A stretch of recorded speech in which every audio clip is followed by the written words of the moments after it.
Welcome to episode 31 of Fehr the Burn. Today's episode is brought to you by Liquid Death. Kill your thirst and quit killing black people.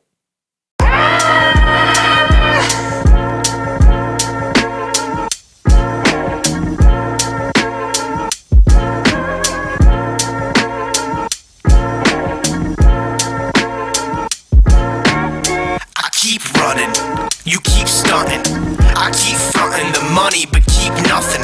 MOE turns me into a puppet so the people around me, I keep loving, I keep running. You keep stunting, I keep fronting the money but keep nothing. MOE turns me into a puppet so the people around me, I keep loving, I keep running on this lonely road of loneliness. I look at God and question if I know holiness. There is no signal back, so I'm stuck with my brokenness. Cause I'm a pin trials boss and I don't know what bowling is, but I know that poetry is indescribable. Honestly, that shit is immaculate. I jumped onto Twitter and everyone was mad as shit. Alright everybody, welcome to episode 31 of Fehr the Burn. I am your host, Chandler Fehr. Today I am joined with David. Fuck you, David, who we're also calling FUD on all of the episodes. FUD. In case you give a fuck. My name is FUD. The greatest My Name is Mud remix of all time. My name is FUD. I'm back here with Fuck you, David, man. Man, David, you know, we are underdressed for this situation. Truly. Like most situations we catch ourselves in. We are. Yeah, we are underdressed. Do you know why we're underdressed today, Dave? Is it a special day? It's a special day. I mean, today isn't a special day. Yesterday was a special day. And this sure as shit isn't going to get released on a special day. But this episode is our 1 year anniversary. 100 years? A 100-year anniversary. Holy shit! I'll tell you what, man. You get a little bit rich before a podcast, and you're gonna start thinking one year is 100 years, man. But we're here on Fehr the Burn. We got this winecast going on. So rules of this are every person who's on this winecast has a bottle of wine and or any kind of alcoholic drink they want to have.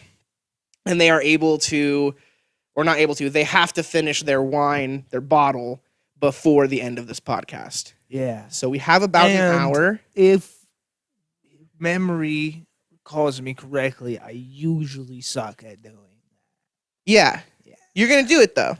I'm going to try. Yeah. You're going to do it. You're going to be loud and proud on this podcast. Yes, I won't fall asleep. And you're going to, listen, a great man once told me, you have to believe it to achieve it. Okay? Okay. So with that, I'm going to crack open this motherfucking wine bottle. David, what are you drinking today? Let's see here. I got me a nice fancy $5 bottle of wine. $5.81 to be exact. Let's go, Winco. This episode brought to you by Winco. Don't kill black people. You don't kill black people. Bad. It's nice peach, like fruit Moscato. I like sweet drinks, you know, because I love like soda and shit.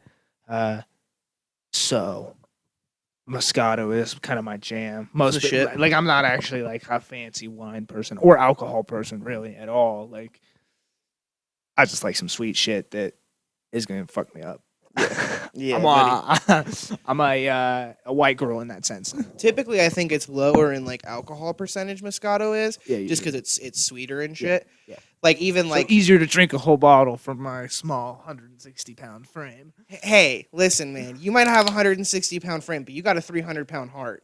Okay, you got buddy. that fucking fat guy heart in you. Thanks, buddy. I feel it. Even with the wine selection, like the aisle we were in earlier, it could go like that too, like from sweet to more bitter, like from alcohol percentage to low to high. Because it wasn't by color, was it? It was by like type of wine. So you had like Merlots, like Cavillon Sauvignon Blancs, Pinot Noir. There's some that I have no idea how to pronounce those fucking names. How much have you learned about wine from doing your wine cast? I know what I like. Do you Snoop Dogg wine, baby? I do like that Snoop Dogg That rosé. shit was pretty tasty. It's pretty fire. Uh, I don't know dick about wine though, like about like how it's made, about like anything. Oh, you're making mom juice. Yeah, you're mommy- over here making fucking mom juice. I told you I like sweet drinks. yeah. And mommy juice is one of the single greatest creations that my good pal Jared showed to me. Shout out to Jared. Shout out Jared Bear. I'm drinking a neat, new age sweet wine. Can I try it? Yeah. Of course, I don't know like what kind of wine it is. I think it's like the Pinot Grigio. Grigio. It's literally just called sweet wine. So, I don't know like what's in it. I think it's at like a Looks probably- like it has things in it. that's good. Stuff. Our friend Cougar would say that it has too many processed things in it. So it's very bad for your soul. Yeah, it's a very bold sort of smell. You don't want to try it? Oh, you want to drink out of my cup? Okay, I yeah. can just- I mean, I don't care if you drink out of the bottle. Like, I feel like if cross contamination was a thing, that's a larger amount to cross contaminate versus a cup full. So I didn't want to like bother your whole bottle. Not that I'm worried about cross contaminating because we get rich together, but we've been living together for like 7 months, Yeah. 6-7 months. yeah, and for a We good portion have of the that, I was same on your floor. DNA. Yeah, okay, fair enough. We have the Fair same enough, DNA. fair enough. It's decent. I've had this wine before. That tastes like wine, my Yeah, friend. it's wine. It's wine. You want some good shit? You want some mom It's juice? not just good shit, man. It's The got some neat- pulp in it, dude. Oh, It's yeah. got pulp in it. He's drinking wine with pulp. What other drinks have you made with like a lemony or an orangey like pulp? Like, have you ever had like pulpy, like like? Yes, I couldn't name them, but Brian liked. He was like into alcoholic drinks. So, you know how a lot of people are like, yes, this weed strain, Blue Dream, really gives me an uplifting this and that. Very euphoric feels. I don't smoke weed ever, so I wouldn't know. David just gets rich. But he's more like that with like alcohol and drinks, and he likes to make drinks. So there, like, I've had times where I'll like hang out with him, and he just like he has like a menu of drinks, like 4 or 5 drinks. That A menu? It's not like he's giving me a menu, but he like has taken time to plan out like 4 or 5 drinks that we are going to like he's going to serve, and we're going to drink together while we like play games or watch, whatever, or but it's like, because he's like, I want you to like try these drinks, so it's like kind of an occasion that's like about the drinks. And I know he's made stuff with like lemon zest and shit like that, which is technically like the outside. But as far as like true pulp, I don't know. Besides like screwdrivers made with simply mango orange juice with pulp. I like pulp though, so. Yeah, I've never been a big fan of it. Man, today is just the day where we are disagreeing about like everything, huh? Candy, like pulp, fucking. We have had like a lot of like taste disagreements today, as far as shit goes. Well, it's because people would say I have bad taste as I mix my $5 bottle of wine with lemonade. You're talking about Brian, like Brian, the guy who I sold to come to ISU with some sunglasses, Brian. That's the guy. Man, I'll tell you what about that, Brian. Seems like a real good character. Like Greg. that dude who's he's into like making people drinks and like buying the hot one sauces for people to try and shit. Like He loves people. yeah. And like, yeah. he'll Like take- experiences, it seems like too, like being around people and being like, I'm gonna help provide this experience. Yeah. Those are cool people to have around. Wholesome dude. Well, he was also like, he has trained like culinary, like Whoa.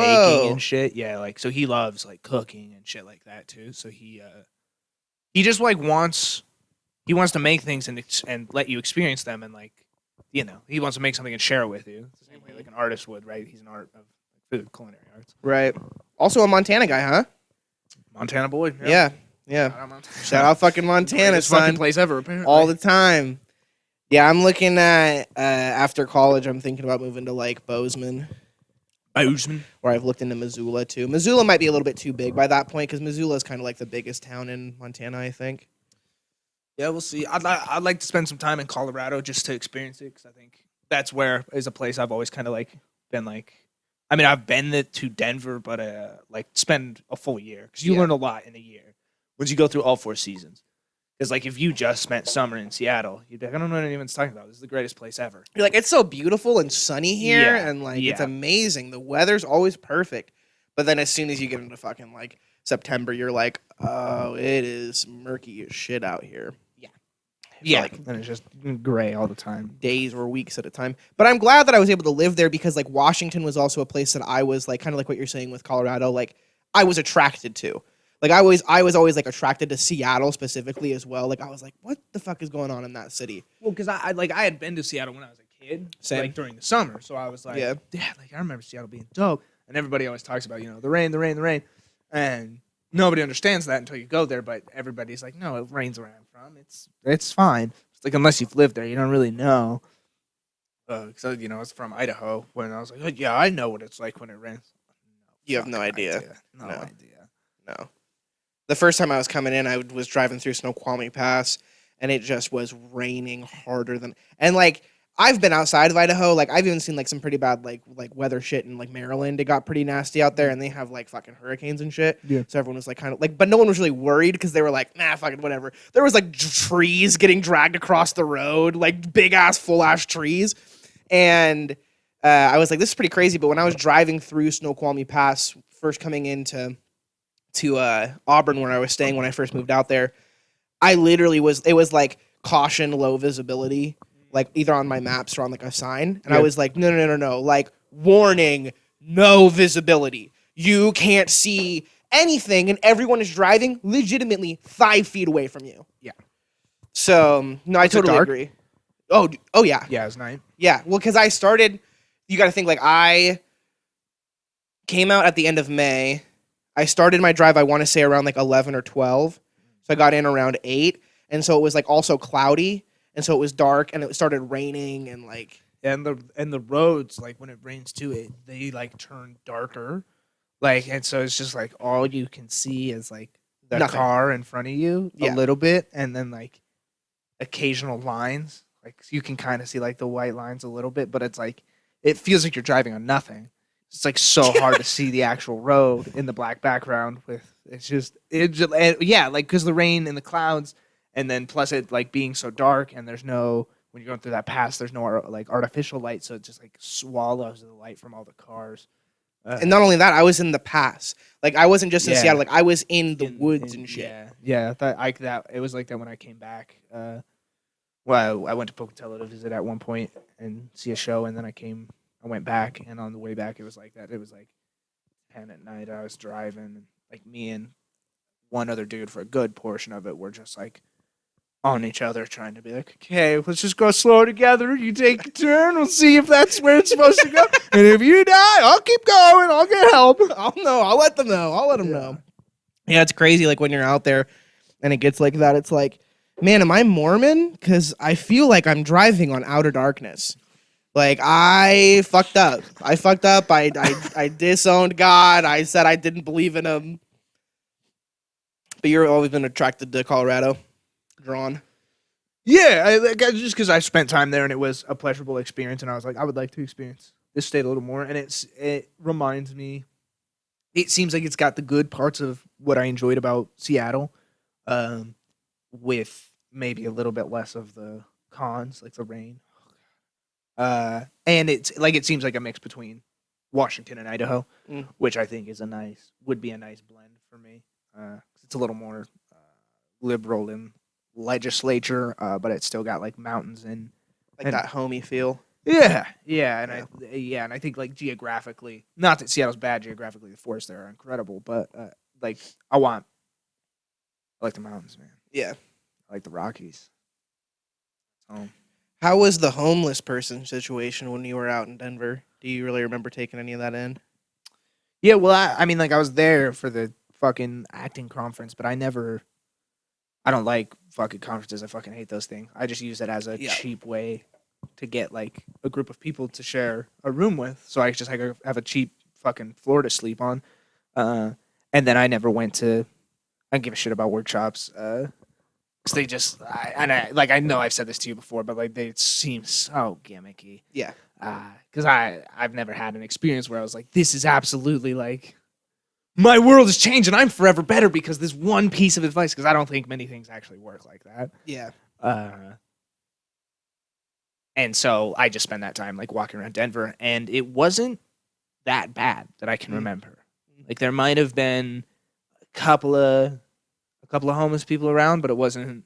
Now, granted, that was also in like 2017, I think. Yeah. So in the last 5 years, it could have gotten significantly worse. I don't know, but it didn't seem that bad from what I remember. Yeah. Yeah, that's cool, man. And that's true. You would just kind of like use those times to just kind of travel and see cities and walk around, which I always thought I was like, that's the way to go, man. Because like you're saying, like you're really not going to get anything out of a 45-minute class or acting workshop with fucking 200 other people in there. Yeah. Like that professor, that instructor doesn't have really any time to be like really focusing individually on you. Right. Which is like the whole reason that a lot of people want to go to, or like a big part of the reason that people want to go to certain schools. Like I know that's one of the things ISU always like toted was like, we have, like a 15-to-1 student faculty ratio. So there's less students per teacher. So they have more time to actually focus and help you. And it becomes like a better learning, more intimate, but like safe learning environment. Right.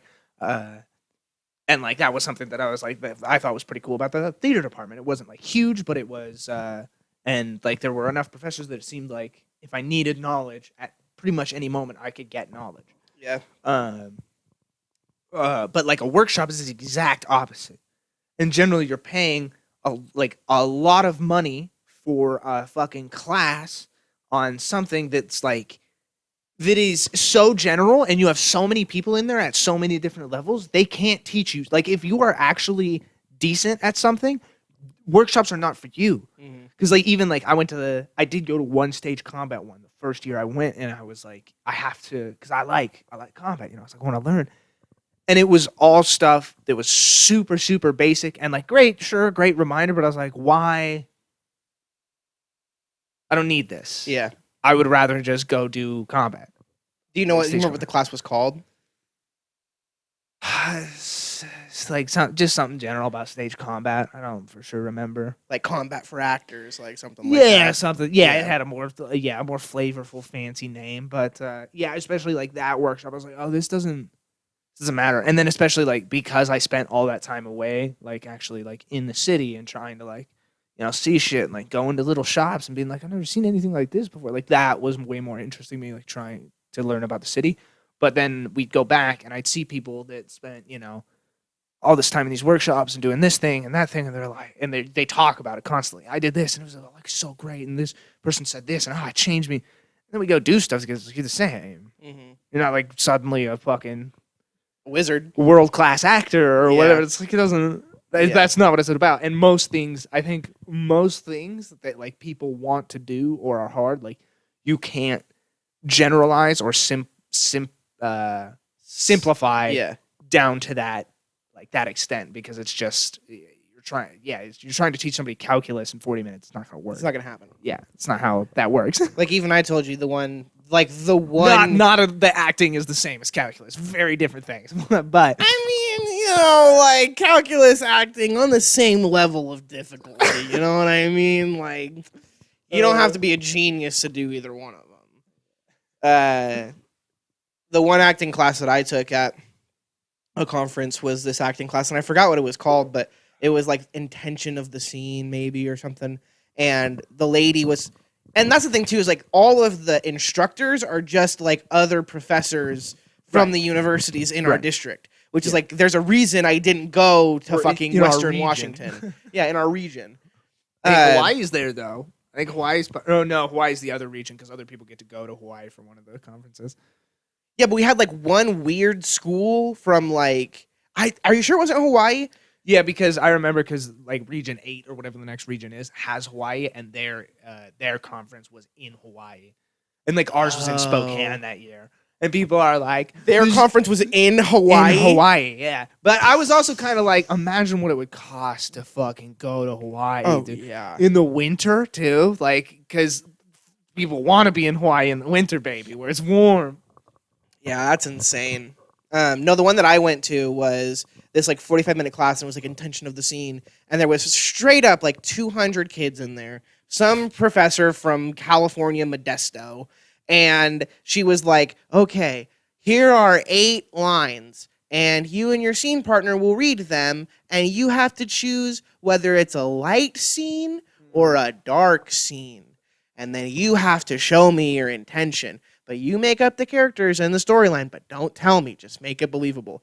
And then she gave us like 15 minutes to practice, and she was like, all right, like, who wants to come up and try? And then people would get in line, but like, she only saw like 15 groups, and there was fucking 60 groups. Yeah. Like, it's not how... Yeah, no, and that I was actually gonna guess that it was groups, so it was a little different. But my guess for what happened was that you go in there, and then the fucking teacher or the professor calls somebody up to do like a monologue, or she says like, who wants to do a monologue? And a bunch of kids that are in the front couple of rows that really think that they're gonna get cast by this lady if they perform well enough. Those people are in the front because they're like fucking trying yeah, any chance they get, they're trying to play that fucking schmooze game. Then there's maybe a few more hands behind them of people that are like a little more nervous, that actually are kind of like I think I have a good monologue, but I don't know. And then there's a bunch of people behind them that don't give a fuck. And so she picks one of the people in the front, and they stand up and they fucking look at everybody and straighten themselves up, you know, because they're the best. And then they fucking go up there and they perform their monologue, and they get like 3 or maybe 4 lines in, and the professor's gonna stop them and go like, okay, so here's the thing. And she's gonna tell them some shit that's so convoluted to make herself seem so much smart, because deep inside she desperately also needs the respect of these people, because we're all the same. But like, for you to stop the monologue like 4 lines in means that like you're seeing something that possibly nobody else is seeing. Yeah, so it's like enough to keep this person like interested, and then but it's also like, whoa, she like already has notes, huh? Nani? I mean, that probably is true though, because probably most of the people that are in college and going to school for acting and at that conference are ass. Like, most of us like probably aren't absolutely very fucking good. So then probably people who study it are like, oh yeah, immediately fucking There's and it's always, for me, when they stop it like that, it's always like, see your other. Like when they stop them super early, they're like, no, you have to be here. You have to be in this scene. Yeah. Like, you need to exist and see it for the first time. Like, it sounds so stupid and cheesy. Like, that's true. That is what you like have to do. To do is that. Like exist in this world, right? And fully commit and whatever. But it's like, just like saying that to somebody, it just sounds so fucking stupid. And it's like, if like you just have to learn how to do that. Mm-hmm. Like, people could say it at you like a million times. It's like, can you just fucking commit? That's what acting's about, man. Just being like, I am this fucking person. I am existing in this world right now. And it's like, when doing those monologues, I agree. It's like, it is what you need to do. Like, you need to like hook in immediately. But it's like, if you just say that over and over again, it's just generic. Like, I wouldn't necessarily say it's stupid, because I think it is good advice. Yeah. But it's just like, a lot of times it's just generic shit that you hear. And it's just like, well, it's basic, right? Like that is the basic like principle. So you could tell anybody that, but it's like, at a certain extent, you're just like, do you have any exercises that you can do to like help me with that or anything? Or? Right. And I do feel like if you start to go to their college, they do have exercises like that. That's true. But it's more of a sales pitch to be like, come to my college. Come to my college. Now, the cool thing about those conferences, like the ability to have a place to audition for multiple things. Pretty lit. That was pretty cool. Or I did to also enjoy that students got to showcase things that they had worked on, especially on the tech side. Like students, like I got nominated to show a lighting design there. I wasn't able to because I was graduating that year, and I was like, I don't need to go next year. Or if you're like nominated for like a play that you did for an Irene. Yeah, and you can go do like scenes and compete for some scholarship cash and stuff like that. That's pretty dope. Also, I would say that's probably just generally like how it is for acting workshops. Like the playwriting workshop that I went to, and this is another cool thing about those conferences, is like when they like allow playwrights to come in and like premiere pieces and shit. Although I wasn't a super big fan of the piece that premiered from Steve Yockey. Steve Yockey to me is someone that I've always like really looked up to as a playwright, because he's written a lot of plays that I've seen and that I'm like, that play is like his plays are straight up like bizarre. Like weird shit happens in them. Like this one play that I seen called like Bellwether is about this like small town where this ghoul guy like kidnaps kids from their room and like takes them into the closet to like the deep dark world. And like the dad goes to the deep dark world and like it's a horror play. It's like Narnia, but horror. Yeah. That's Yeah, kinda and then cool. like I instead that. of going, It's like, less about Jesus, more about Satan. yeah, it's more about like Satan and being gay because it's like come into this closet and then never leave, and when you come out, you know the dark world. But it's like so his plays to me were always like just wild and like how not necessarily like how I wanted to write because I want to write differently than that, but I was just happy that conference like invited him and allowed him to come and perform and do his shit. Because even in the workshop that we did, there's still 3 or 4 things that he said to the people in that workshop that like still stick with me today, that I still practice even today. And this was in 2017, Spokane. So it was 2018 probably. That's fair. Um, I guess maybe that is a good caveat to give. Like, yeah, I do feel like we had pretty solid professors for a lot of things to teach us those. But if you were like at a college that maybe wasn't like serving you to the best of your abilities and you went to a workshop and you were kind of like, oh, fuck, like I got to think about things different. Maybe that is a good. yeah. Yeah. And playwriting, I feel like, yeah, you're absolutely correct. But for me, like Steve Yockey isn't a professor. right. He's literally a playwright that He's an artist. that they hired to fucking premiere his shit there. So like I doubt most other colleges really as an undergraduate would serve me in a playwriting capacity. I've heard U of I kind of does something like that, but I really haven't heard anything like about any other college in our region. University of Idaho, that's Moscow? Yeah. Yeah. Yeah, because they have that professor that teaches playwriting, because he writes plays and whatnot. I don't know if that's an undergraduate thing or like a graduate, because I know that Kelsey's taking her graduate like master's in playwriting from U of I, I'm pretty sure. You get a master's in playwriting? I think so. Whoa. Yeah, she writes a lot. Yeah. Is that like To become a master playwright, dude. that? The study of master playwritingology. Okay, here's a question for it. No, this is a different subject. I'll wait. Remind me to come back to the term master. I'm tipsy right now, so you can hit me with Cool, whatever okay. the fuck. So there's a big shift in like the theater industry, the professional world of theater, Right now? with like terminology of things. Okay. Lighting specifically has some ones that they don't like. Like there's a function on a light. Like if you have this light and another light, and you know that these lights, or like if they're moving lights, and they do the same thing always, no matter what, and you need both of them for that, you turn this one to master, you turn this one to slave. Yeah, I like that. Yep. And that just means it follows it. So they want different terminology for that.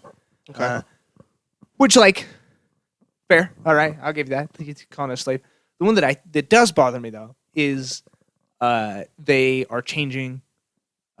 Usually, you have like any level of like interns or apprentices, and then you have like staff electricians, just regular electricians, and then you might have like an assistant master electrician, and you might have a master electrician, right? Okay. These are like staff members. This is what they would be. Yeah, called. these are the hierarchy, right? And above them, there's some other people, but it just becomes, more office based and stuff like Supervisors and producers and things like that. that. Yeah, well, that's the thing. They don't want to be there. They don't want the term master electrician anymore.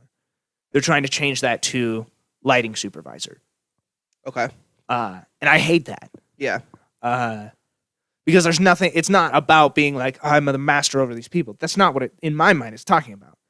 It is talking that you have a mastery of this skill, of this theater electrician skill. Mm-hmm. So I don't understand. Also, because I just hate. I don't want to be called a supervisor.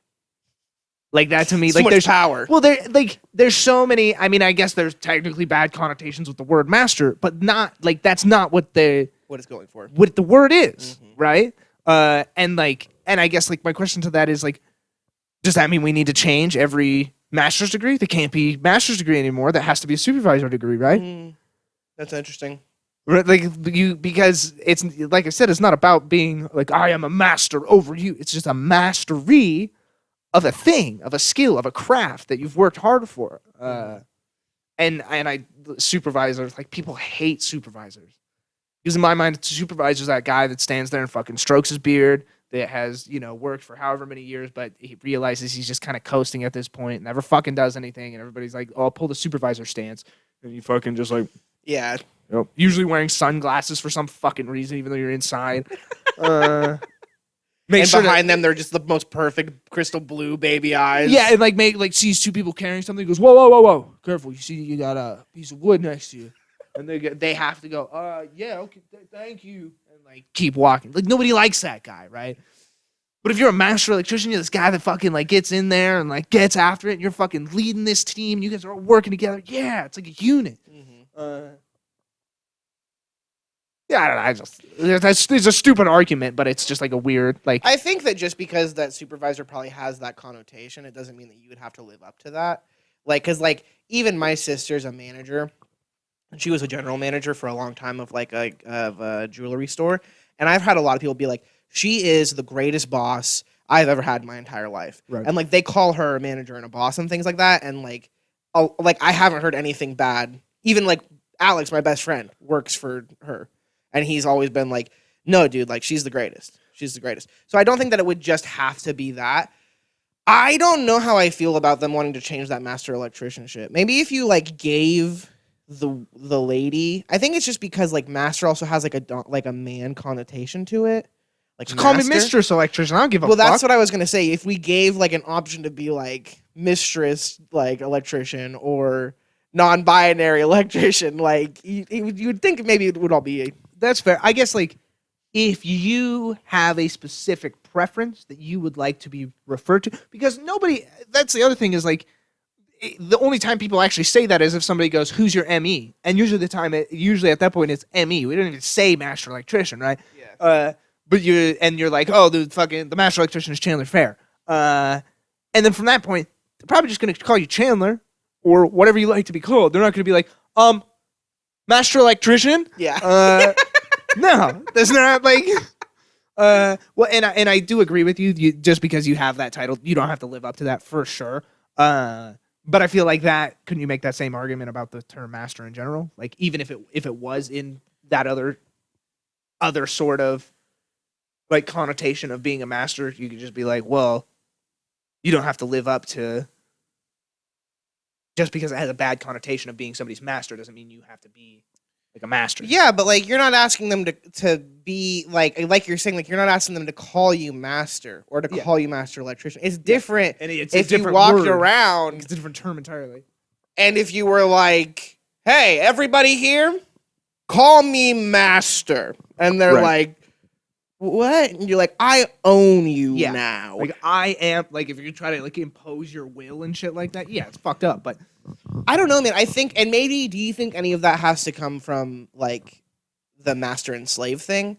Because like they call the light that follows the other the slave, because you also are the master electrician. But that's the thing about that is so niche about master and slave in lighting settings. Like only lighting people know about that, and it's a very small amount of lighting people that like complain about that. And it's like, what, like, does, like, again, like, if that's how people feel and that's what the industry decides, like, I have no problem with it. If that's what you want to change it. Because terminology of settings on a computer or on like a fucking computerized unit, I'll call it whatever the fucking needs to be called. Yeah. It's just, like, weird to me because it's, like, such a small, like, niche group. Not that they shouldn't be heard, but I don't know. I thought where you were going to go with this was like us thinking of different names for master and slave, which I thought would be funny instead of like the master electrician thing. Like instead of master and slave, you could call them like dom and sub, or you could call them like daddy and baby. That would be really Or fucking, like there's when I'm talking to lighting people about this, I've had conversations similar to that where you're like, what would you call it? I've never heard somebody say like dom and sub though. That's pretty fucking funny. because like that sub's It gonna listen to works. what that dom does. Yeah, and those aren't gendered terms, right? You can be a dom whoever the fuck you The are. other one that people want to change is with plugs. Uh, they Instead don't- of male and female? yeah, they don't want you to say male and female.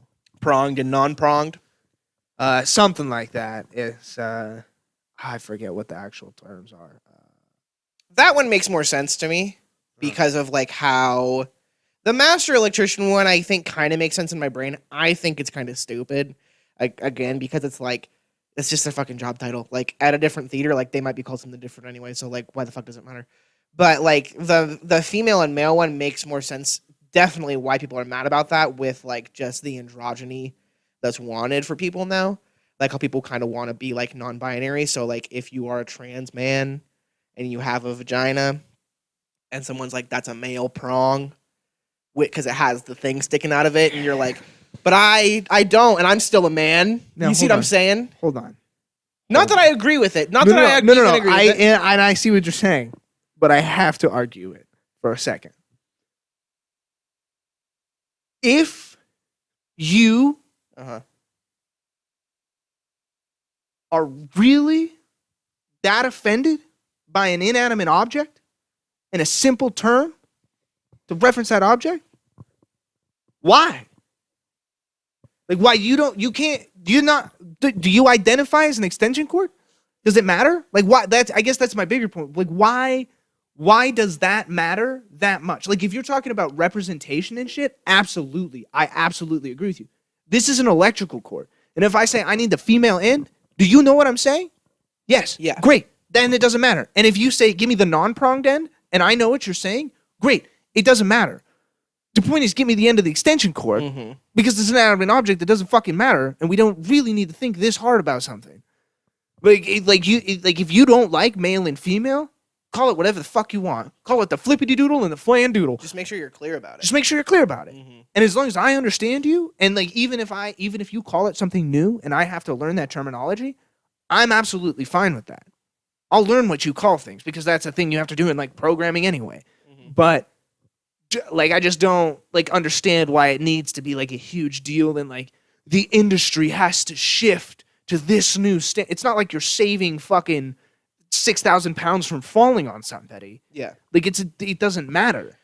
Well, and the truth is you, and this kind of goes for all of the left shit with like what they are doing with genders and pronouns and things like that. I'm not saying it's one way or the other, but like you will never change a much larger group than you that isn't going to do that.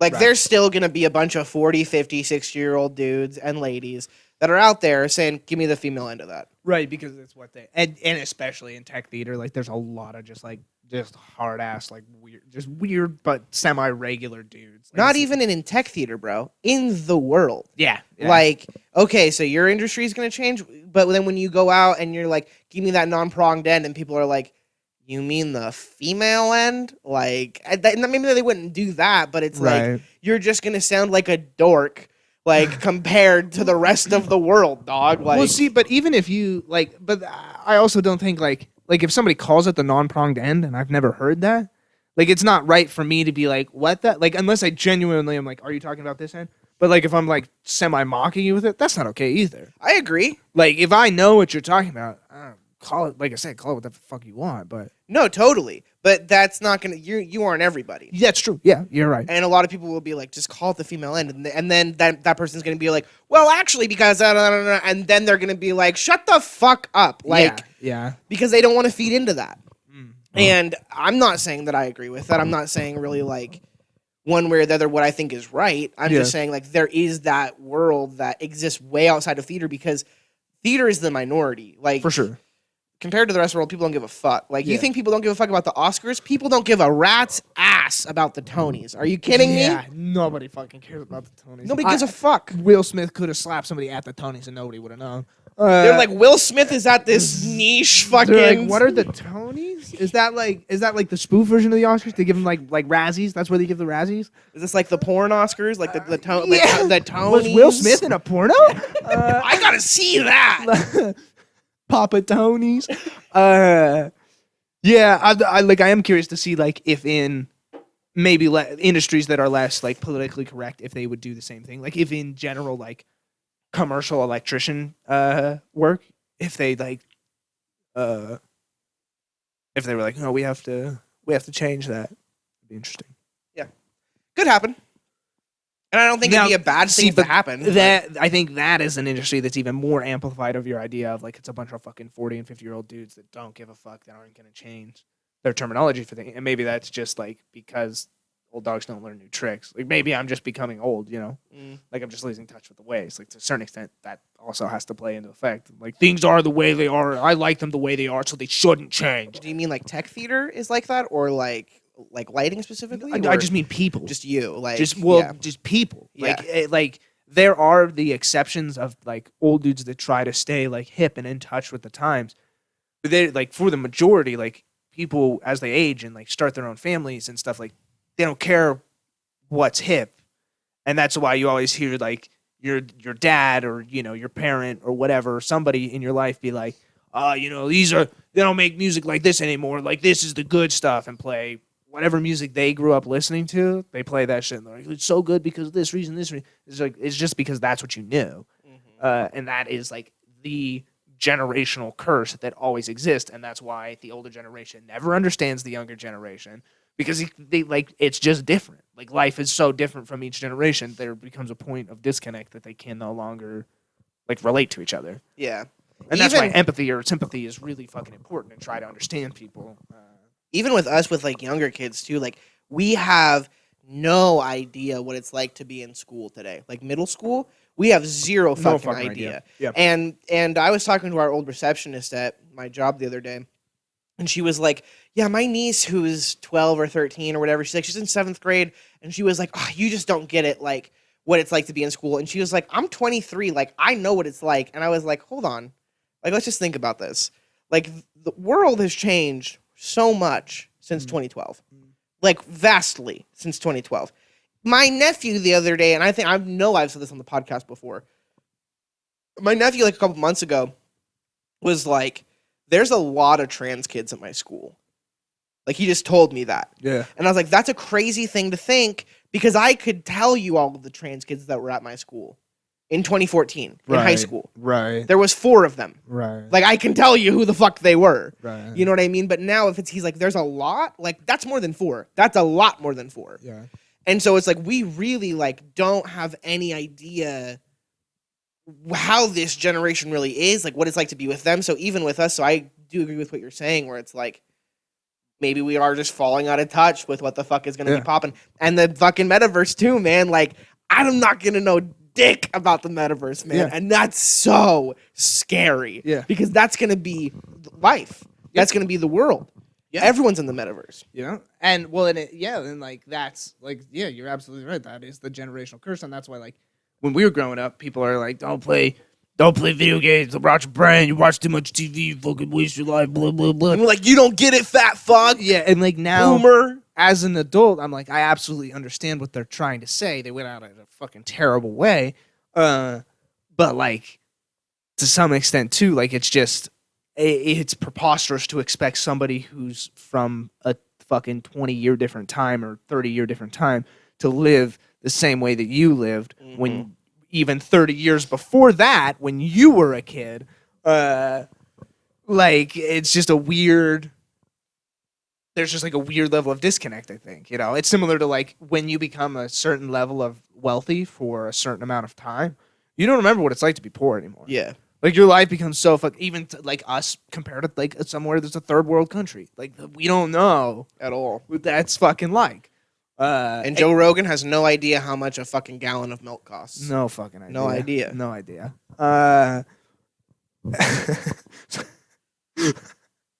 When's the last time you think like he was like, you think he like goes to the store and he's like, I need to get like a gallon of milk? Like, can he grocery shop? I don't know. That's interesting. I think like he's in Austin. Like he might have gone to the one place where he might be more famous. That's true, but I also think he made Austin famous. That's very true too. Because when he but people might not fuck with him because he's like, listen, bitch, this is my town. It's like being the Godfather. Yeah, like people are gonna see you and they're gonna be like, or maybe people see him and they're just like, that's Rogan. Like, you know what I mean? They're just like, hey Joe, and Joe's like, hey, like, interesting, yeah. But I'd have no idea, man. I don't know. I could go up to Garden Valley and tell you what it's like. I'm essentially the Joe Rogan of Garden Valley. You know what I mean? I put that theater on the map. Go up there, start slinging that N-word around, huh? Hey man, I'm Backpedal. I'm Guy Davis. You understand me? Guy. I am Sky Davis's twin brother. I'm Guy Davis.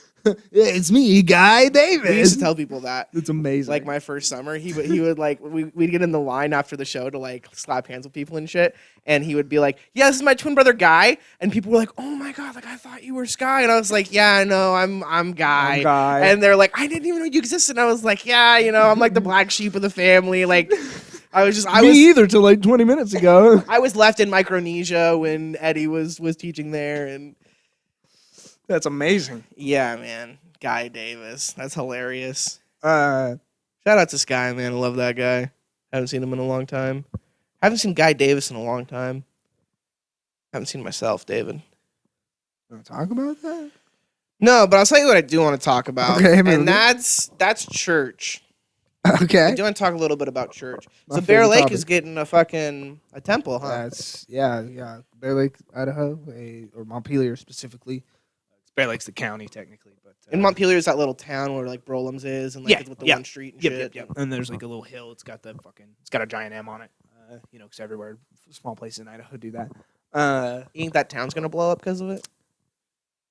Actually, that's a point I hadn't necessarily thought of. It might bring a little more life to the town. That's cool. But like the thing is, like, if you drive an hour into Utah, like an hour away to Logan, there's a temple. Yeah. Uh,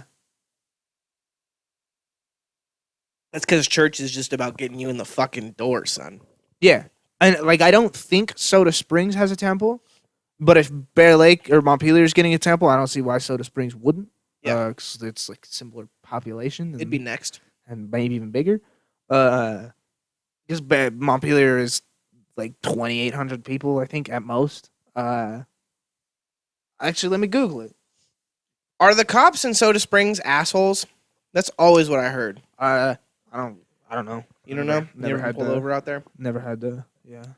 Yeah, man. I really want to talk about like just the fact that fucking church is just about like it's not even about converts. I feel like American church is just about fucking feeding the consumer, and how especially in the last like 30, 40 years, like it's just gotten so watered down and like comfy and just like church is for everybody. Everybody can be here. Please come and buy our shirt so that you can show Don't forget to like and subscribe. like and subscribe to our YouTube channel and make sure that you copy the post link to your Facebook and come to our conference that costs $300 and it's like, man, like we're just looking at fucking Scientology out here. Did you find out how many people are in Bear Lake? 2,518 Nice. in Montpelier and has been declining since 2000. See, so they might be trying to bring back Montpelier, son. They might be like, listen, they need a fucking temple. God's work needs to be done. We need more fucking tithe revenue, so we need to get that temple out there. Yeah. Well, it's just like I guess it's interesting to me that this is a town, right? I grew up in this town. I know this town very well. This town is not a good place. It's got like a very toxic sort of community where you pretend like you're a part of something, and if you're not, you're kind of chastised. But then you hate those people, and they hate you, and everybody's passive aggressive. There's all this drama, and a lot of people end up killing themselves because they feel like they can never escape this place because it also doesn't nowhere pays enough for you to live somewhere else because everywhere else is increasing in expenses. But you're still making $7.25 fucking minimum wage working at a diner restaurant. That's one of the only ones in town, so it's not like you have too many other choices unless you want to work at the grocery store for maybe 70 cents more. Or the other diner. Yeah, but there you're not allowed to have your hair longer than your collar because you have to, you have to have their standards, and unless you're a woman. Nice. Because it's the people that made the store are from Idaho. They're Mormons. Unless you're that mistress waiter. But like shit like that, like it's just like it's really like sad and convoluted, and so it's like if you wanted to help that community, I think like using your church money to build, you can even still slap your LBS logo on them, but build like places for like kids to have extracurricular activities and like programs. Maybe like fucking start doing like other ball and sports. And I know that the church in general does that, but if you made it less about being a part of the church and more about just trying to help the community, and then you can still, like I said, slap your logo on it, because then you still get people to maybe be like, oh, like we're kind of interested in this. But it's like, especially because it's like there's a lot of the kids that aren't part of the church kids that are part of the church struggle kind of silently, but there are a lot of the kids that aren't part of the church struggle, and it's like they don't have Anywhere to go. And it's like, if you make something that's like, you can come here and do this, but you have to be a part of the church. Like a lot of these people they have been chastised by this group, or like not directly by the church, but members of this. They already have bad relations with it. So it's like, it shouldn't be about be a part of our group to get these goodies. It should just be about, we want to help people. But instead, you're going to build this giant facility for the, I can't imagine how much those fucking things cost. And it's going to jack up the price of land. And people that are higher ranking members of the church tend to know about it significantly in advance. So they may have the opportunity to like buy some of that buy some land. Not saying everybody does that, because that, like, in my opinion, it's a really fucked up thing to do. That is like insider trading. But so not to put that like all fucking leaders, Mormon leaders are bad, for sure not. But it's just like that to me is not helping the community. Mm-hmm. And I guess that's like my qualm with it. Is that they're just building, because that is a really good point. Like, they're not building like a community center. Yeah. They're building something that if you aren't a part of this group, you can't go and experience and it. even if you are a part of the group, you can't go and experience it until you are X level part of the group. Right. Like it is the extra exclusive part of the club. Like, That's so the VIP access, baby. There That's was- the backstage pass. There was 2,500 people in Montpelier. 2,518, yeah. So what? Like, there's like 18 people that can go into the temple. You know, Yeah. like, how many people are you really gonna have in this temple? Like, off cuff, dude. Like, Yeah. Well, and that's the thing, is like, I don't know, and like, why? Like, what does it do? You know, like, because I know like you can get like sealed in the temple, and like it's probably more convenient to have a temple wedding or whatever. and it could help them with some of their other like ceremonies and rituals or whatever the fuck like they're doing in there. Once you fucking get to OT3 or whatever. OT 29. Yeah, operating Phaeton level 29. But I just like, I've gone clear. God has touched every part of me, Clear inside and out. every point on my body, Fills me with his love. deep in my crevice. But I just feel like I don't know. It just seems like it's not about helping, really. It doesn't seem like it's about helping. It's about getting people, man. Yeah. It's just about fucking getting something out there that people can like endlessly chase. And once they can endlessly chase that thing, and then once they get there, you have to continue to have them chase that thing. Right. And it's like church is just, it's just like marketing, man. And it's just businesses. Like, Joseph Smith is arguably one of the best businessmen ever in American history. It's capitalism, baby. It's capitalism, baby. Hillsong United. I just watched this fucking documentary last night called Hillsong United Exposed. Hillsong United is like the #1 Christian band in the world. They're like a mega church. A lot of people call them like the celebrity church. Like Justin Bieber has been known to go to Hillsong, Vanessa Hudgens, Chris Pratt. Do they sing too? They don't sing on stage. They like just sing in the crowd and stuff. Okay. But like Fair. but okay, so like Hillsong was started. I forget what the original church's name was, but it was just like a basic church. And then they ended up growing to the point that they like split to this other church called the Hills. And Like the Weekend song. The Hills? Yeah. There's a song called The Hills. Yeah, continue. Fucking old ass. The hills are No. alive with the sound of Jesus. No, I'm pretty sure that's the one that goes, I only call you when it's half past. That's called The Hills? Yeah. Look that up. Anyway, there's a church called The Hills, and they started to like do well for themselves. They were in a garage or a warehouse, and there was like 200-300 people that would go there pretty regularly. I mean, we can't play it. They can't hear it. This is just for you. I mean, they can hear it. It doesn't matter. Look, I got 3 seconds. It's called The Hills? It's called The Hills. All right, He fair literally enough. says that. The Hills have eyes. Fair enough. Fair enough. And I think the guy's name was Brian Houston is like the main guy of this church. He was the son of the original guy.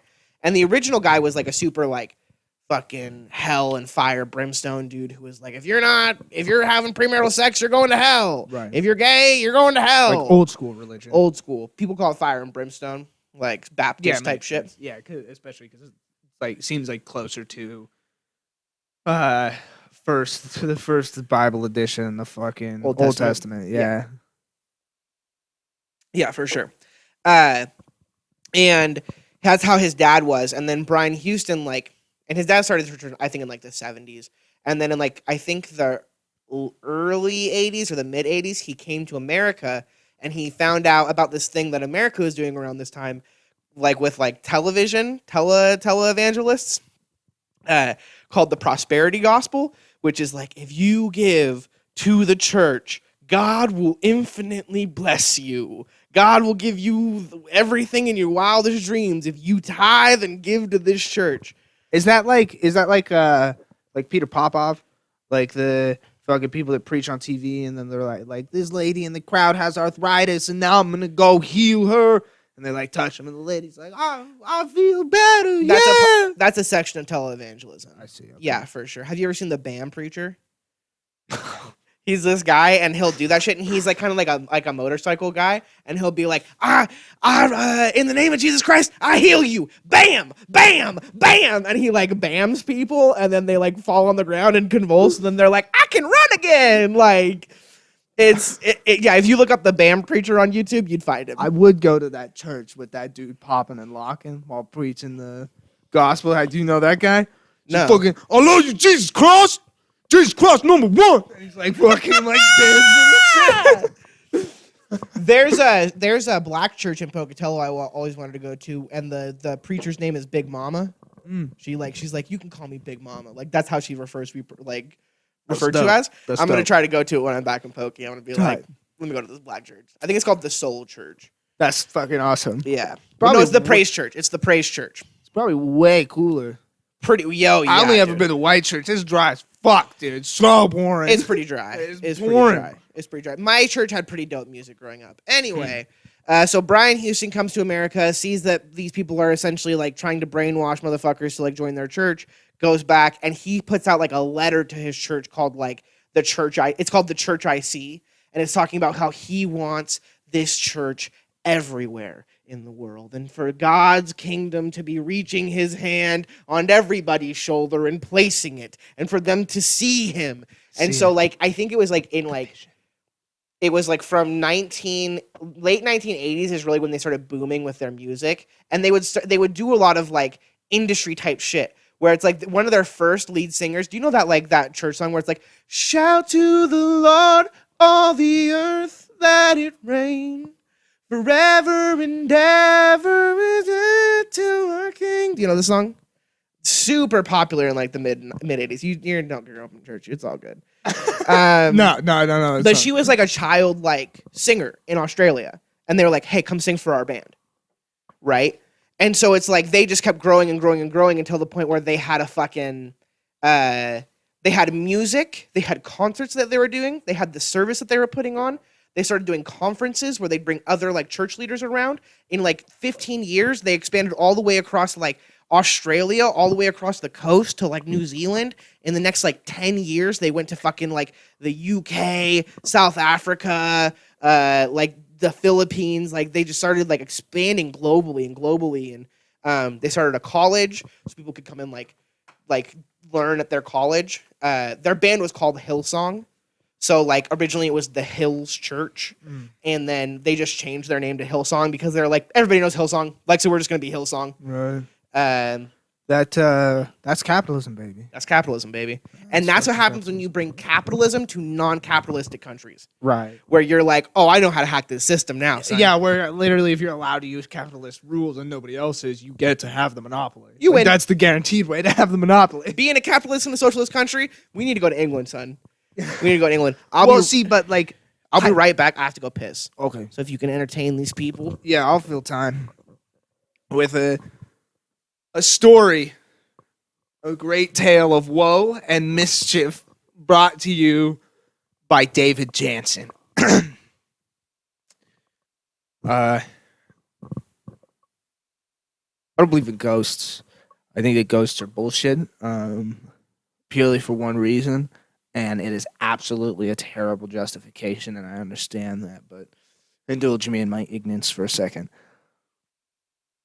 Anytime anyone's ever told me a place was haunted, I've tried to get the ghosts to fuck with me. I run at them, I tell them, fuck you, ghost, you little motherfucker, come fight me right now. I call to violence with the ghost. And never once has a ghost responded to my call to violence, so I hope that I never have the experience of violence from a ghost so I can continue living my blissful life. But if that ever happens, I'll know. Oh, I'll know. Maybe it's already happened, or I don't know, and it'll just sort of catch up with me one day. AIDS? I don't know. No. Ghost. Oh, ghosts. Yeah. You telling a story about ghosts? So I was talking about how I don't believe in them because they don't fight me. Yeah, you don't believe in ghosts and you do call them out. Ghost, don't. Come fuck with me, ghost! Fucking pussy! Come on, ghost, come fight me!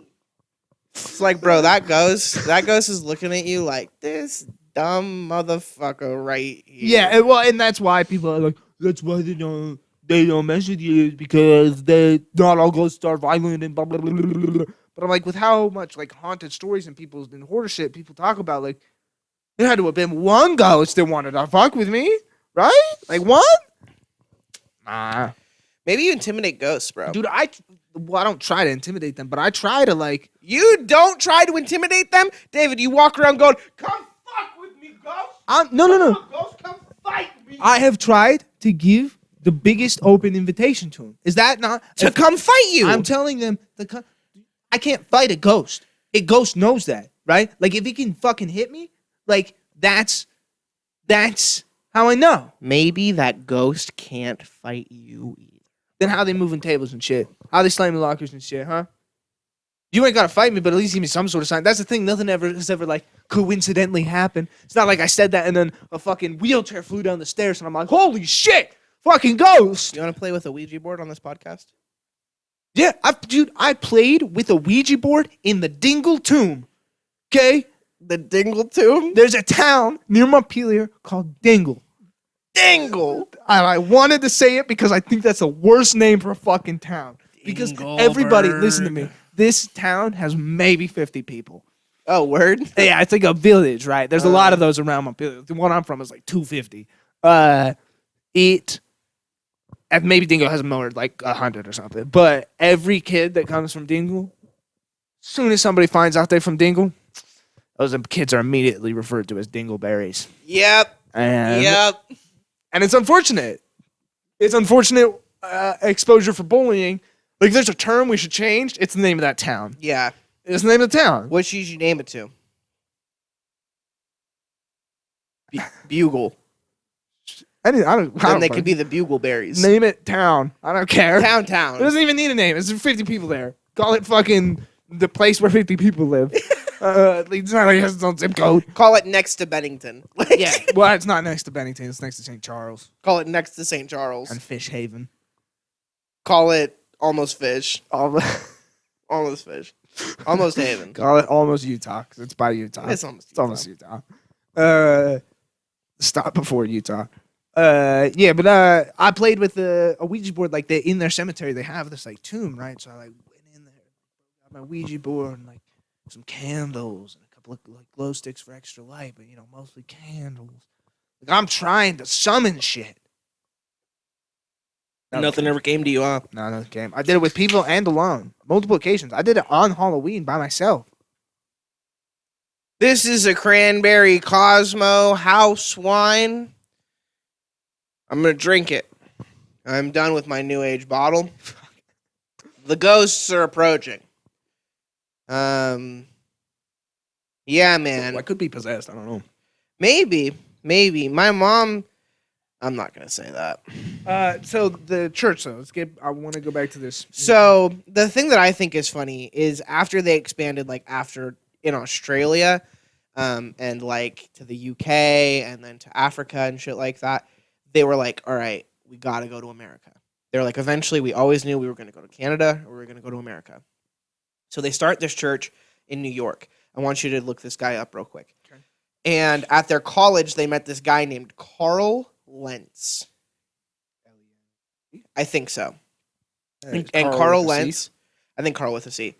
And Carl Lentz was a dude who went to the college and he started getting affiliated with them. And they said that Brian Houston, ever since the moment he laid eyes on Carl Lentz, he knew that he was going to be his preacher in America.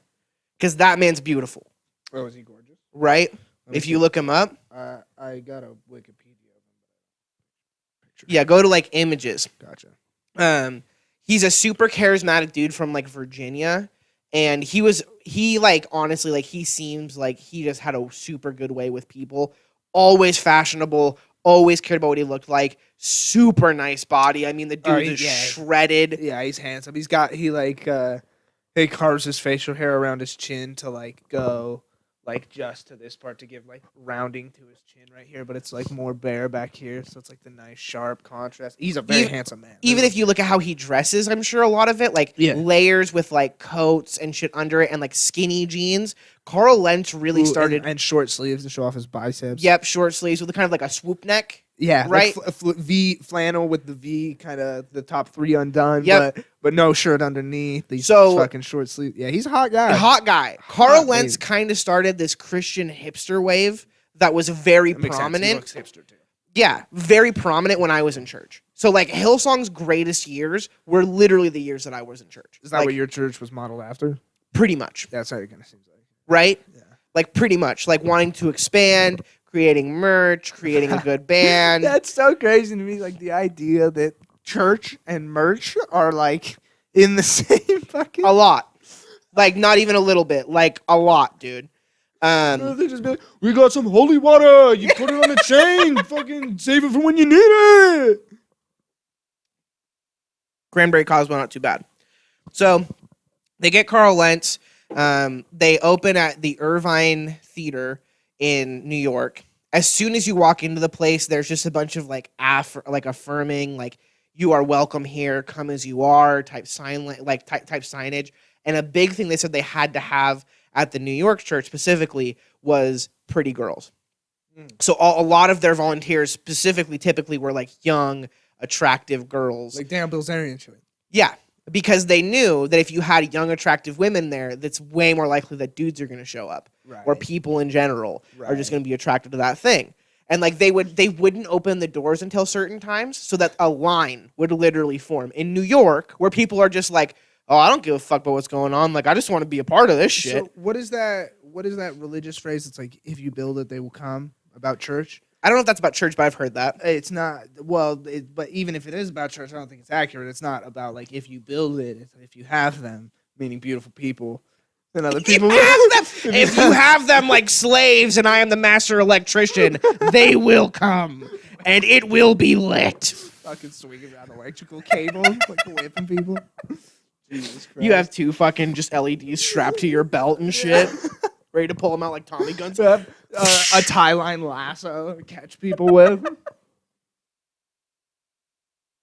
So they moved to America, New York, and then it just kind of starts to go downhill a lot for them. It seemed like I remember with my time when I was in church, it was kind of a well-known thing that they didn't just have Christian people working in their music industry. Like they also just had people who were good at music. They had standards to keep. Right. And it's like, if you notice, like the music of Hillsong specifically just moves with the times. So like when I was in there, it sounded kind of like 2010s pop because that what was in. Like Oliver Tree. Right. And like if you go like today, like it sounds more like Coldplay. Like kind of more like openness to it, still really big swells, like huge drum patterns. Like it's just to make it more approachable for the consumer to just continue to fucking factory farm these people into it. They had a lot of scandals as far as like covering up, guess what? Sexual assault at their college. Like any fucking business typically has to do because they have fuckheads who are working for them who don't know how to like treat people with respect and shit. And even the CEOs are like, oh, well, you know, like we gave him a disciplinary action, but you know, he's like the professor, so he had to like continue to do that shit. And it's just baffling to me, like how it took everyone like, and I don't know if it took everyone so long, but it's crazy to me, like how that shit just starts going and going and going until people are like, yo, there's some fuck shit with this. Like, there's for sure some fuck. Like, you're gonna get the most attractive dude to come be your pastor for the New York campus. Like, why? Right. Like, why? Like, you're telling me there's not another dude out there who might be a better preacher for your New York campus, but you're gonna pick the guy who wears Supreme on stage? You're gonna tell me you're picking that guy? Seem to be wearing Hillsong on stage. Yeah. Yeah. Well, I mean, like, yeah, that's dirty, man. But I mean, like, that's. With churches, especially, it seems like you get a reputation, you have to uphold that reputation at all costs, and that means burying dirty, dark shit. I mean, look at the Catholic Church, right? Like, we all look at the Pope and are like, he's the fucking Pope! Even though people have been diddling fucking kids since forever. Like, I probably diddled some kids, man. Like, I was going to make my joke about, we've been diddling kids since 1919, as if 1919 was the start of it, but dude, it's been going on so long, I didn't even have a good old date for it. Like, I don't even know. Like, forever. 1919 was 2 years into the First World War, son. Like, yeah. We've been diddling kids since way before that. Way before that, dude. There has to be some shit in the Bible about diddling kids, man. For sure.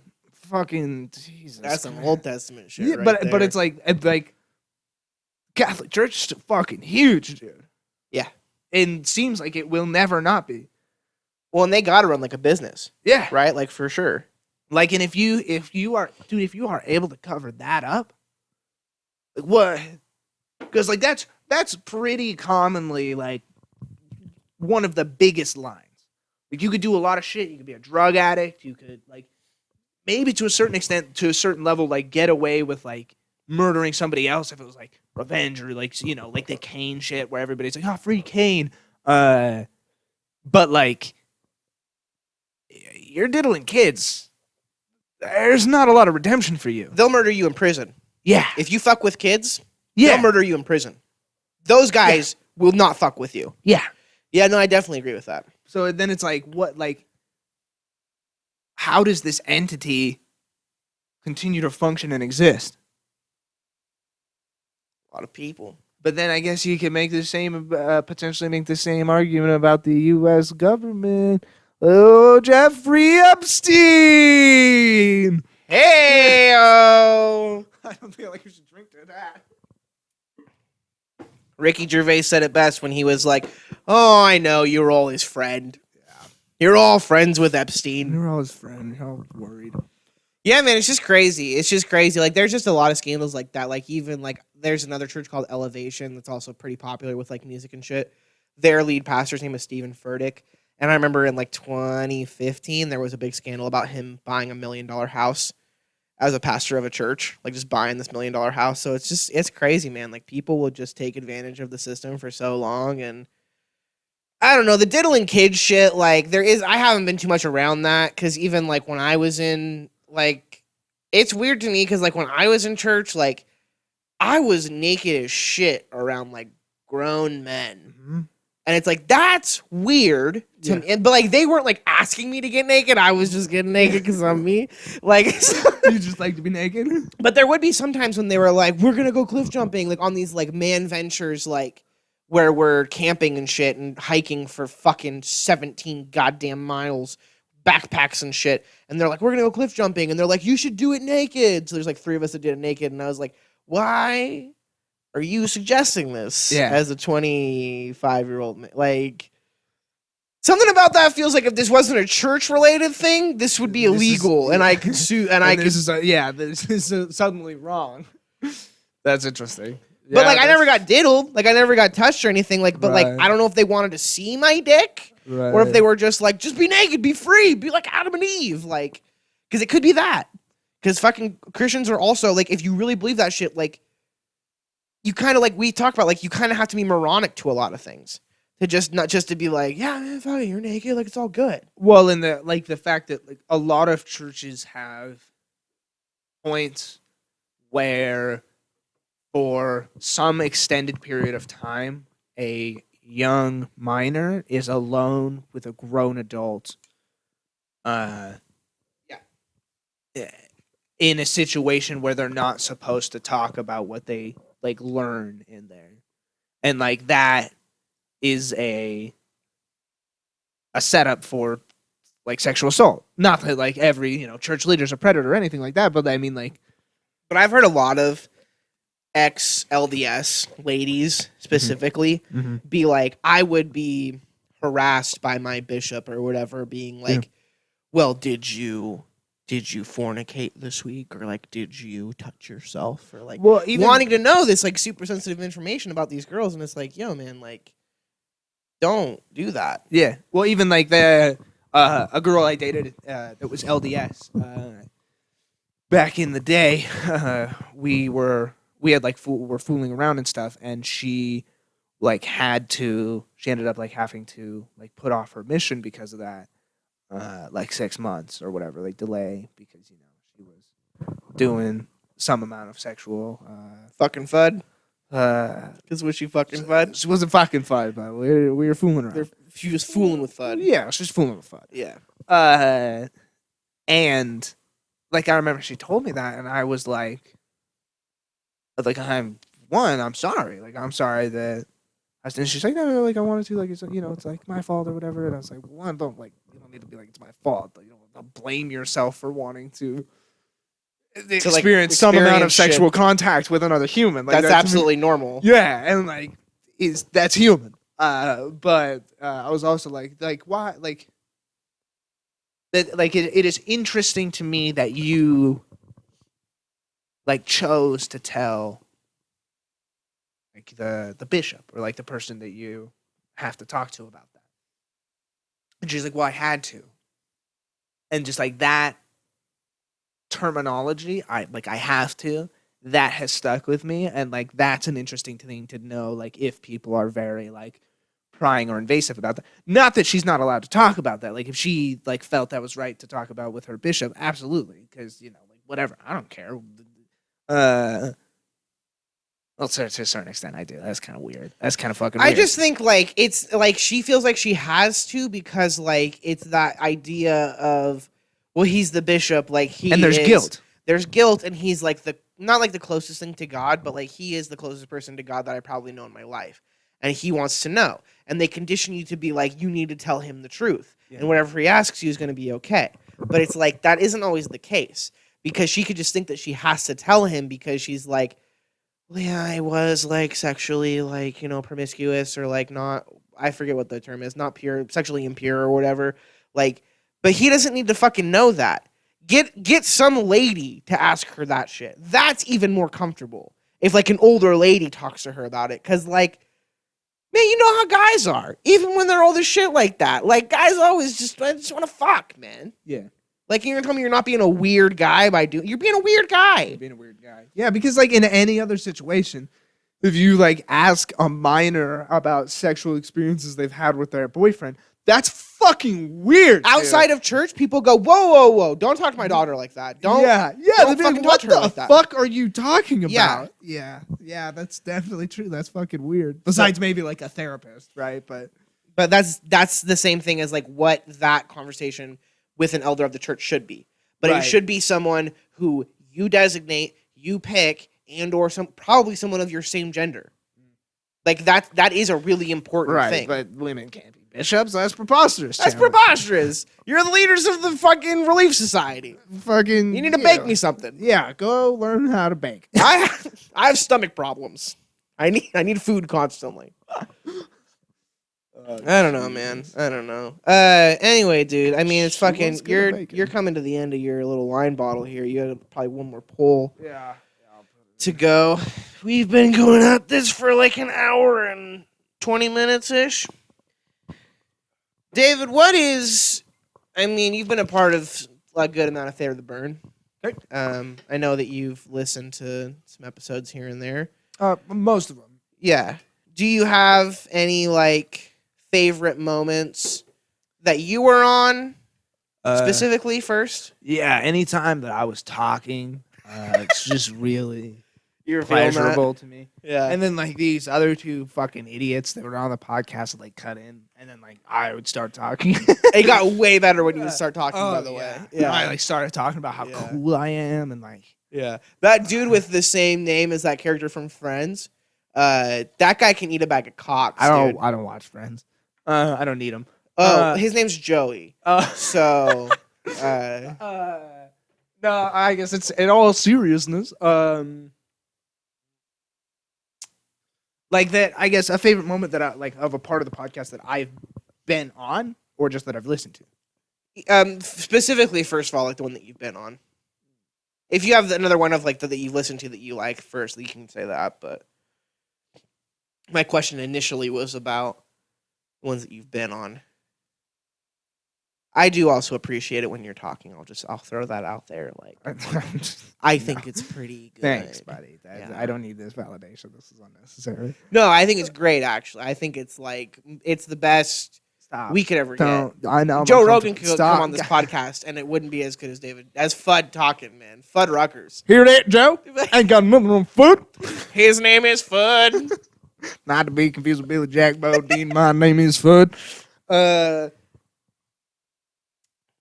I really enjoyed just like as a general experience, I really enjoyed the first like episode because this, as much as this is like a fucking stupid, kind of like Hollywood romantic thing to say, it is fun. Like the activity of podcasting is very fun. Yeah. And especially with like podcasting being like the thing that fucking everybody's trying to do, it was really fun to like, because it felt like you guys also took it seriously, because you guys like had like, you know, like we had his banner and like the, you know, computer and this table, and he's like, oh, can I get you some water, stuff like that. I was like, oh, this feels like this isn't just It's not a real podcast. Yeah, it's not Numpty Boys where we're just fucking just decking off. Or even now, right? Like the setup we have now is still a little bit like makeshift. Like back then we had like Cougar with his nice mics, we had the headphones, like the specific room for the podcast, like that first, and like seeing you in a long time was just a cool activity, like of us like hanging out. Yeah, I totally agree. Back then in those, like that to me is like the good old days of Fehr the Burn, where we had fucking headphones and nice mics and Cougar. I loved seeing the fucking massive container of kombucha that guy has. Yeah, man, he makes so much kombucha. I was looking at that and I was like, this doesn't make sense to me. Like this is. I'll tell you what, son. Like, this is too much liquid to have with potential energy, okay? Like, I took a very dabble in physics, okay? And I know enough about potential energy to be like, this seems like a disaster. It's Cougar's kombucha. Okay. Cougs Booch. It's Cougar's Booch. It's Cougs Booch. All right. And I'll tell you what, I didn't like kombucha for a long time. It's gross. It's gross. It's disgusting. So terrible. Until Cougar started making his own kombucha, and he was like, bro, like I'm doing like flavors and shit. And he like bottled these flavors, and he was like, you want to test them? And I like testing them. And there were like 2 or 3 flavors that I was like, you know what, Cougar, I could drink this kombucha. And now sometimes, in the very few cases that I got to comedy, which will fucking hopefully be changing, I sometimes get kombucha because it's good for your gut. Yeah. It's good for your health. And just because, like, I'm like, you know what? If I can enjoy something and get, like, an acquired taste for it, I kind of fuck with it. So I am thankful for that, where, like, Cougar kind of opened my eyes to that kombucha. But he does have, in that fucking jar, he has a lot of goddamn kombucha. A lot of liquid in that jar. He even people got mad at him on Facebook group, lo and behold, on a kombucha Facebook group where they're like, you're gonna break that jar and it's gonna fucking it's gonna The potential energy, man. The potential energy.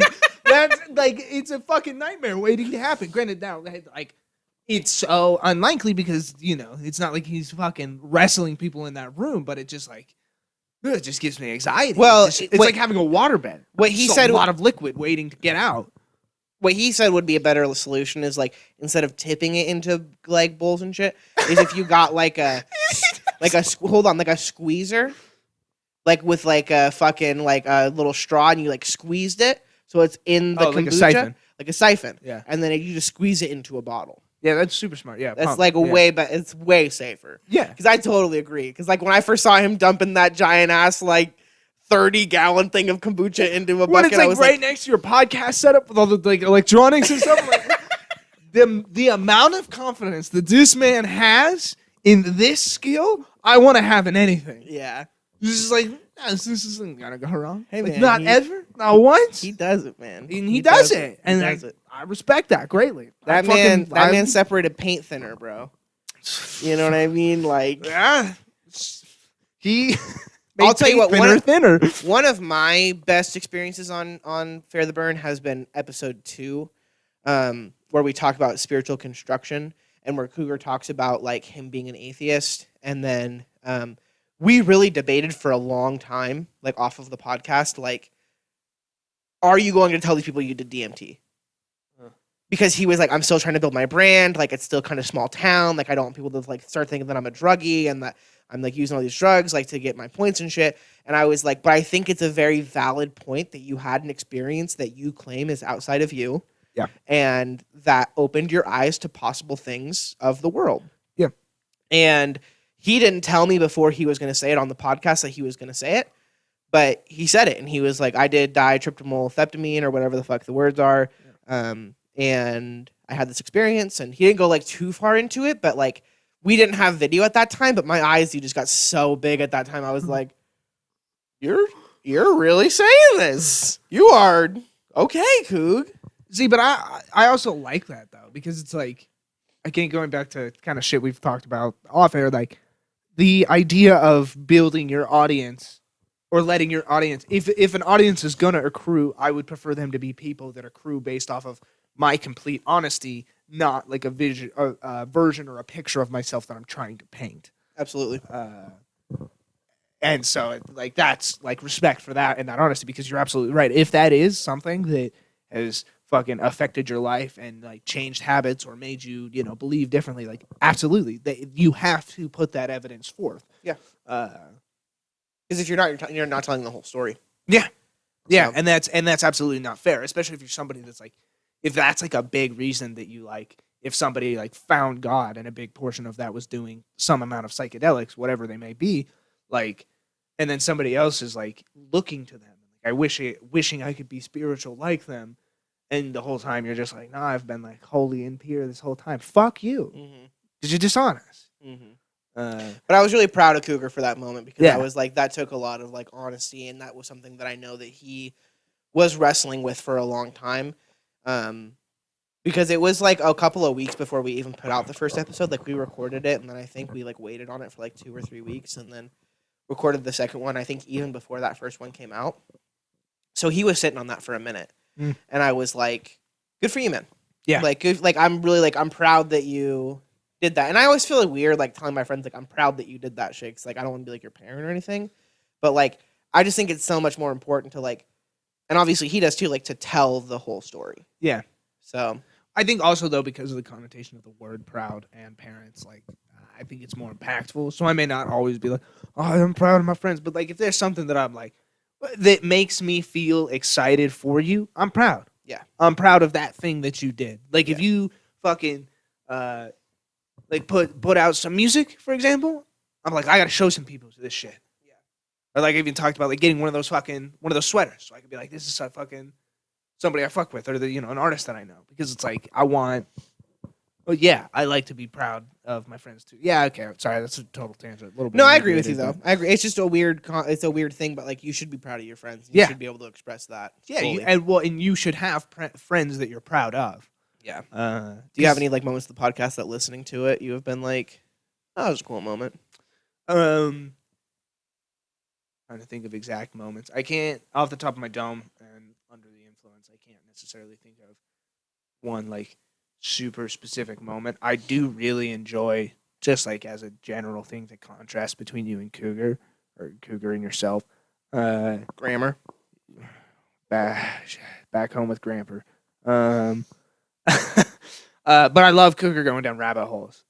Yeah. I can tell that dude not necessarily gets lost in the sauce, but like I can tell sometimes he gets lost in like specific things. Yeah. And it's like interesting to hear that deep dive because I can't do that because I will lose myself completely. Like I have a hard time coming back to like a peaceful, centered place, and it feels like maybe he's able to do that better. So I appreciate that he can do that, so I can listen to his explorations into the rabbit hole, and then I also appreciate the times where you come back and are like, "Dude, what the fuck are you talking about?" Yeah. Yeah, like where you bring it back to like you are speaking on some shit that's so like deep and niche and just like no relevance in any sort of foundation that you just kind of have to go, yeah, right. But like the general idea, and then you can go like back to that and come forward. So I guess like that contrast of like kind of like the funny moments with like Cougar's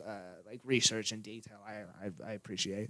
He's a research man. He's a detailed man, bro. Well, it's because he's a journalist at heart, right? He wants to learn shit. He wants to figure out what's going on. Well, and there's really nobody else I would have rather started this podcast with. So yeah, same. And it's funny too because I would also go down like rabbit holes. Maybe this was shown a little less on like the podcast, but like I would also go down rabbit holes that were like on my side of like how I view things, right. And I would tell Coog about it, and he'd be like, "What the fuck are you talking about?" Right, man? right, yeah. So it's like I also am thankful that like we come from vastly different places. The end of episode 8, where it's called like the episode is called like Music and Suicide with Radley. It's the first episode Radley was on. We freestyled at the end of that episode. I thought that was a fucking super legendary moment. That's cool. I really enjoyed that. Yeah, I like the episode with Jenna because like nobody talks about women's sports. Yeah, or at least like for whatever reason, when people do, it's not like super publicized. So then like listening to her talk about like women's sports and stuff was really interesting, just because it's like I know you guys, so I listen to the podcast, and then it's like because I absolutely try to listen to each episode, like I get to learn about weird information that I may not have, and like that's the one that sticks out where I was just like, wow, this is like perspective in a world that I have no foundation in, and it's really fucking interesting to hear about. yeah. That episode was cool too because we dove into like a lot of different things, like Jenna talking about like women's sports for the majority of it. And then also, though, talking about fucking, like, you start talking about Connor's leg and her explaining that shit. Fasciotomies. Yeah. I was like, that's really fascinating. Where if you don't get the surgery, you could die. Yeah. I was like, I didn't know that. Or her, like, showing, like, the surgery of it, like, to us on the screen. I was like, I wish we had fucking video for this shit. Yeah, this is gross as fuck. I heard you say that. I started looking it up. I was like, oh, no, Dude, dog. right? No, dog. I was like, no, son. Or even on that podcast, we talk about, like, how many 5-year-olds could you beat up before they took you? Yeah. Like, and that's just such a fun thing to throw in the middle of it. And I guess that's the other thing. Sorry to keep jerking you off a little bit here. Is I definitely, and maybe it's because, like, I know you guys personally, but I choose to believe it's just because of you guys are who you are and the podcast that you created. But, like, there were times where I would text you, like, stuff during the podcast, and I would have to like stop myself from doing that because like one, it doesn't matter, and it's something that you talked about fucking maybe a week ago, maybe 2 weeks ago. I don't even know at that point, so it's not really relevant. But it's like the idea that it spurs me enough to want to have a conversation about that is something that I appreciated about the podcast, about listening to the podcast. Thank you, man. Yeah. Thank you. I heard from one of my other friends that she was just like, the podcast is super engaging, and that's what I always wanted it to be. Like, at the end of the day, like, Christ, corruption, and culture are, like, great things, but, like, I just wanted, and maybe, I mean, I'm drunk right now, so I'm probably not talking about anything, but, like... Dude, it's a winecast. Usually it's just chaos. Yeah, Baby. it's straight This chaos. has turned out on a way better train track than the UFC Watch one. So Absolutely. we are both still conscious, so Yeah. we're good. We're fucking good. I'm awake. So I forgot we did that shit. yeah, dude. It was like 25 minutes through, we're both just like, it was dead silent. Because you were talking about that. Yeah. We were talking about that Snoop Dogg Rosé earlier in the store, and I forgot that we got that for that winecast. Yeah, that's where I had it. That's why I was like, Yeah. I like that shit because it was from learning about wine on a winecast. That's fucking right, dude. That is good wine, and we had that Blue Moscato that day too, I think, which was More disappointing if I remember right. really. That I like the Moscato Blue was Moscato. good. I like the Blue Moscato. Maybe I just wanted if I could be like UV blue. Well, it does taste like blue raspberry, but it also tastes like wine. You just don't like wine. So I think if you would have mixed it with like Just alcohol in general is a bad taste. I like wine though, man. That's why I'm like, beer. I just can't get behind it. Yeah, dude. Well, this has been the Winecast. I am sufficiently fucked up. I'm ready to go get rich on this goddamn porch. How you feeling over here, Dave? Like I drank a bottle of wine. Yeah. And I'm dialed. You're Dave's dialed. FUD is dialed out here. All right. Call me FUD with 2 D's. Call him FUD, FU double D, baby. Fuck you, dialed Dave. And with that, I finished the last of my wine. Motherfucking ladies and gentlemen, thank you for joining us for this Winecast. Thanks. I've probably been slurring my words for the last half an hour, Sorry. but frankly, it doesn't matter. Doesn't matter. Me and David are out here. Out here. We are trying to do our best, A best and we drank a lot of wine. wine. I want to fuck you in your sleep. You can try. All right, everybody, thank you so much. We appreciate you. This has been episode 31, 1 year anniversary. The next time that you see this, I'm going to be 24. I'm not right now, but I'm going to be down the line. Hey, baby! Bye, bitches. Will you open my emotions? Hold on my heart like it's never been broken. Baby, that's all I really need. I've been floating off the deep end. Will I catch a wave or just drown in your ocean? Baby, tell me what you're gonna do with me. I've been looking for a reason to stay on my own. Yeah, yeah. I've been telling myself that I'm better alone. Yeah, yeah. Getting calls from my friends who really know me. They're all saying that I'm scared of being lonely. It's probably why I crack a smile when you text my phone.